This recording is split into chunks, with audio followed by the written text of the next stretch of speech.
ఒక్క ఎకరం 177 కోట్లు పలికింది. ఎస్, మీరు విన్నది నిజమే, అక్షరాల 177 కోట్లు. అంటే ఇది ఆల్ టైమ్ రికార్డ్ అనమాట.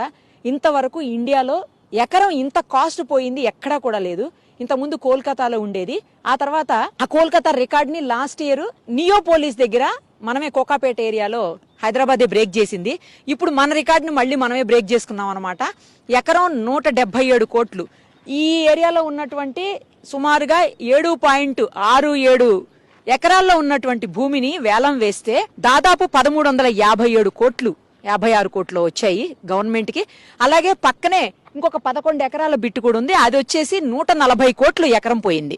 అంటే అది కూడా దగ్గర దగ్గర 1300-1500 కోట్లు దగ్గర దగ్గర.